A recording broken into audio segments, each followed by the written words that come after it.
Let's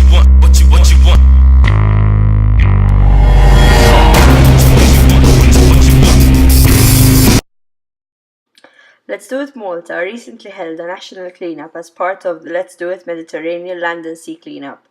I met up with Faisal, the coordinator of Let's Do It Malta and lead project coordinator at Let's Do It Mediterranean, to see how the event went. The event went fantastically well. We really didn't expect such a good turnout.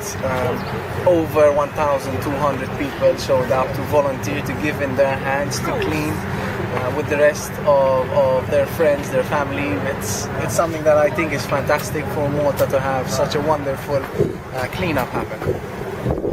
As with any national event, we had so many problems, but the fantastic thing is that we planned to have problems, we planned to be able to solve these problems, and we actually did.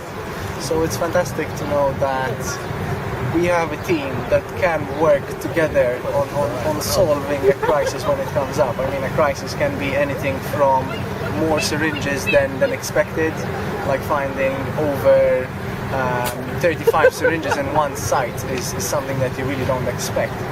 But when you do find them, you have to deal with them in an efficient way, and if you don't have the boxes for them or the special gloves for them, then you have to rectify.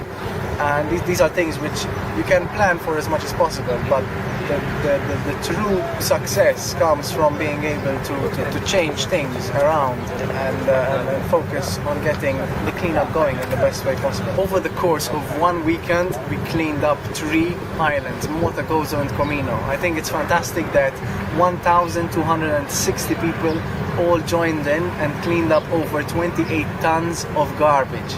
That is something that I think is amazing for the Maltese islands to have. As a culture, we're not really into this outdoor kind of civic cleaning, but it's fantastic to have so many people join in.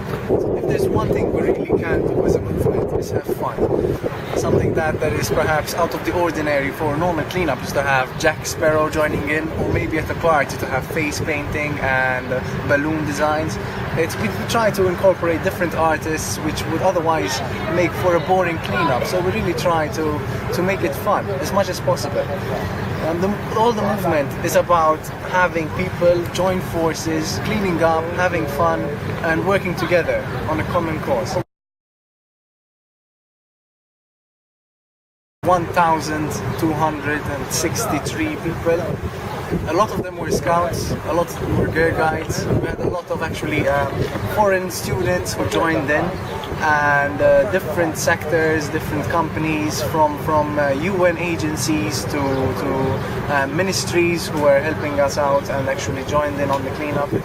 And it's fantastic to see this collaboration from different parts of society all working together.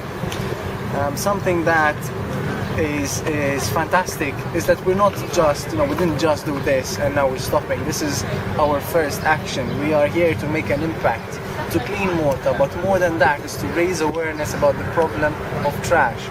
These are things that as a society perhaps we think of a resource as a one-time thing. Plastic especially, we think of it, hey, I'll use it and then I'll dispose of it.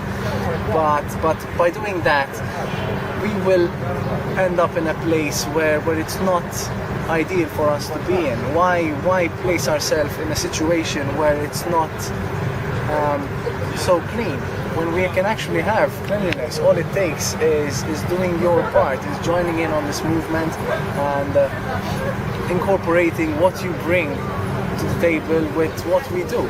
Unfortunately, most of the rubbish cleaned up is taken to a dump site and cannot be recycled since it is too degraded to ever be used again. Therefore, it's important to dispose of trash properly and safely to begin with, so that it doesn't cause problems for future generations. What you want?